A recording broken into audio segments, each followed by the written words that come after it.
two were designed to be one, but one always comes before the other. That's what we're going to be talking about the rest of the time. Okay, let me move on here. Create in me a clean heart, O God. Then, at the bottom, then I will teach transgressors your way. Do that first. Then I will teach you those things.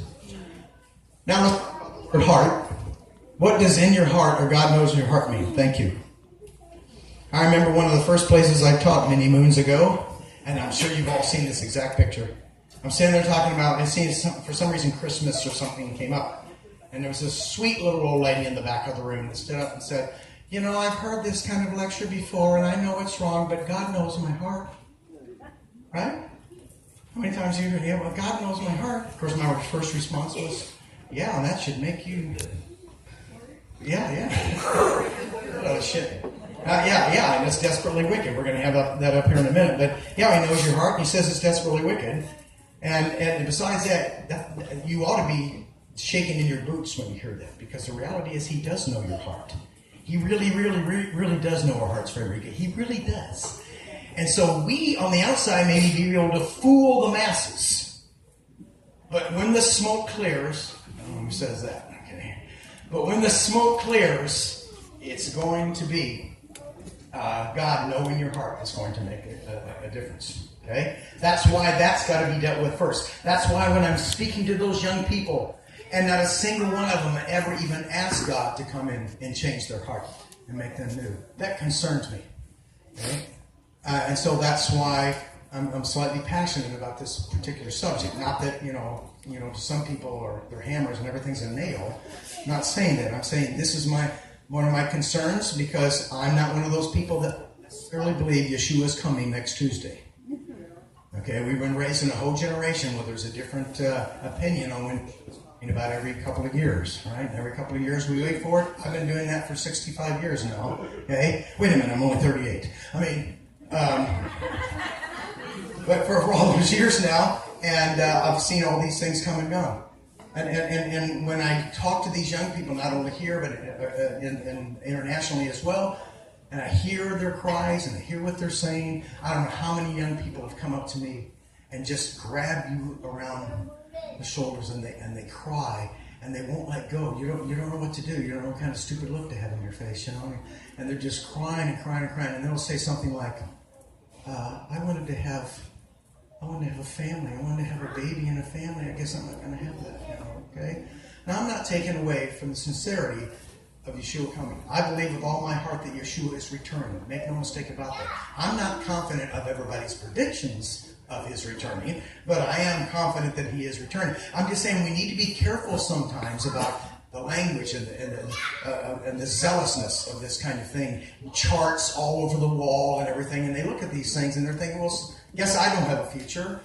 That's what I thought when I was 14, when Hal Lindsey scared me to death. I guess it was about 20 or so when he came along, but anyway.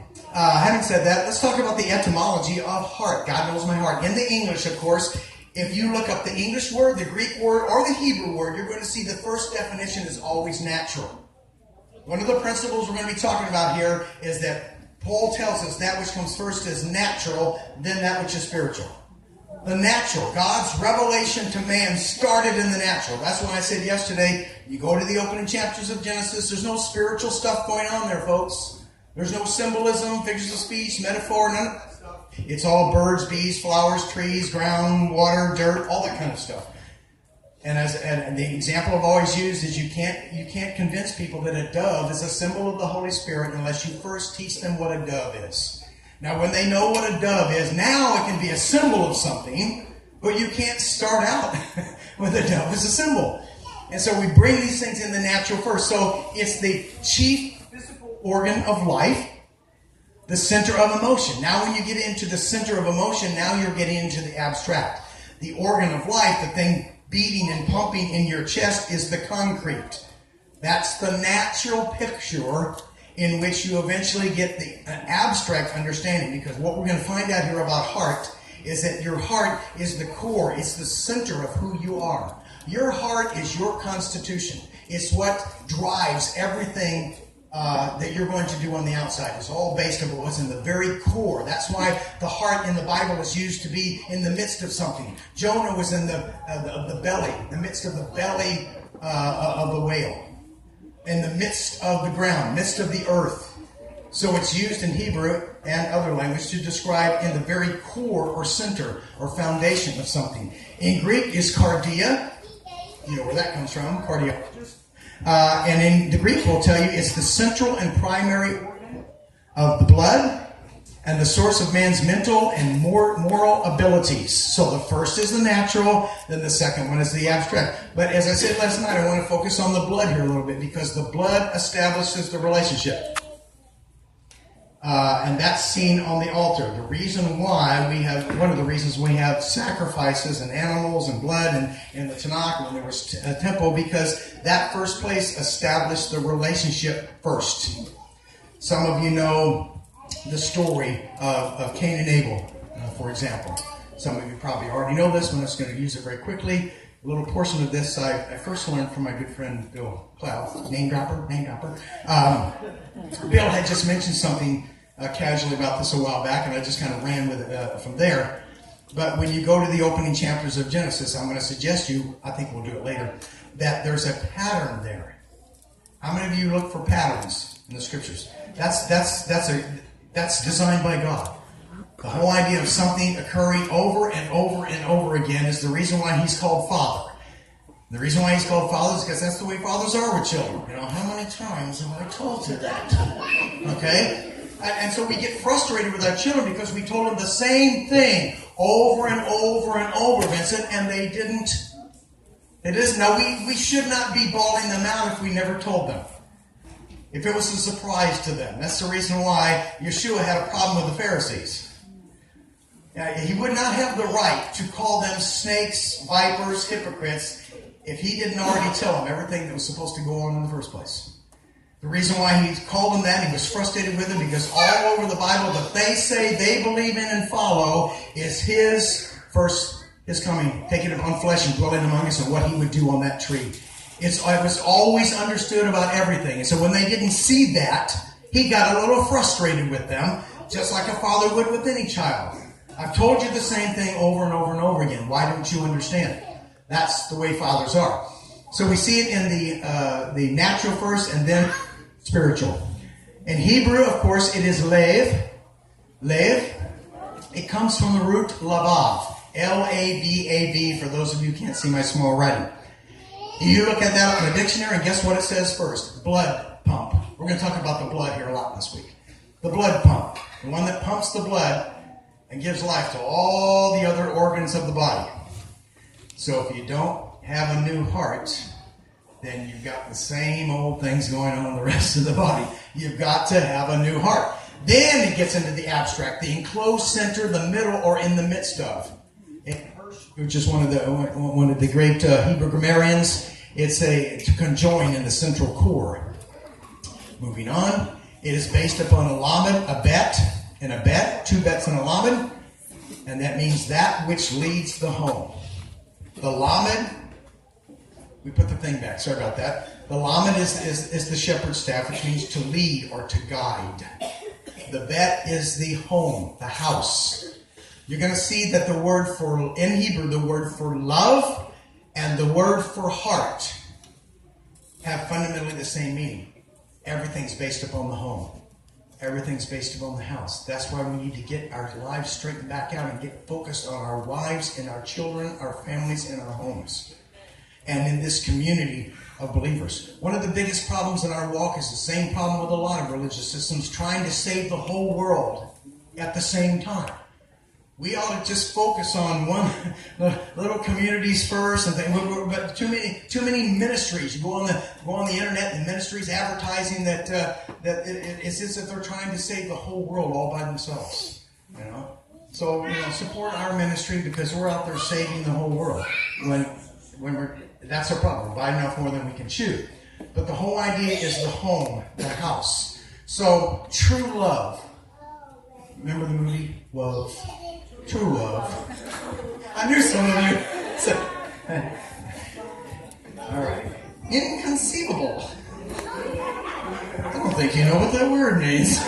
Okay, sorry, Princess Bride. Sorry I got into that.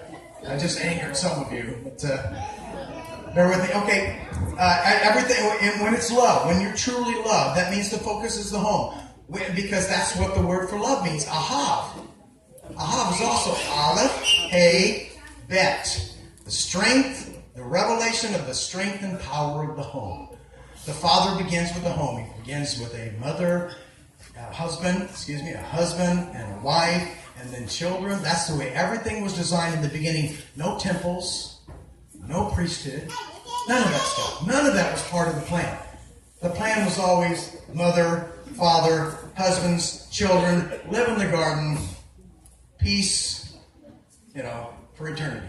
But no, everything else there's a response to what man did from that point forward. Our Father's intention never was that Adam, much less people. That was never his intention. And so the whole idea focuses on the home. And so the idea of the heart is in the home. The idea of love is in the home. And finally, we have heart, mind, consent, understanding, wisdom. It's translated as these words. That word leg, heart, is also translated as your mind, to consent to something, understanding, wisdom, midst, and comfortably. That's a hard thing to grasp, but we're going to get to that passage, that the word heart is translated as being comfortable. Okay? As a matter of fact, it's very important because that's what Hosea is doing with his bride when he woos her back. Hosea is going to woo her back, and he's going to speak comfortably to her. Okay? We'll talk about that a little later. That's her heart. That's the focus of it.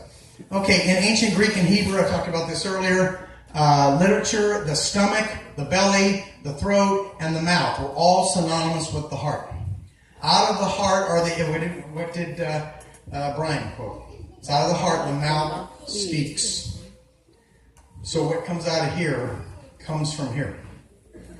And so that's the reason why we need a new one of those.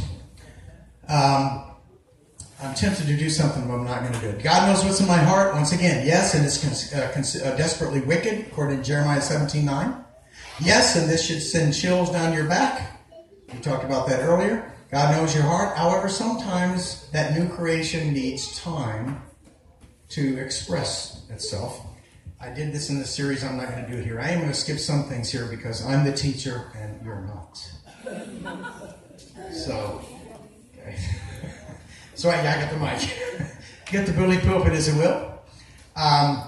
In my heart, or written in my heart, means, this is modern religious theology. When most people say it's in my heart, actually what they're really saying is this. In my heart, or written in my heart, means I don't have to do anything. Okay?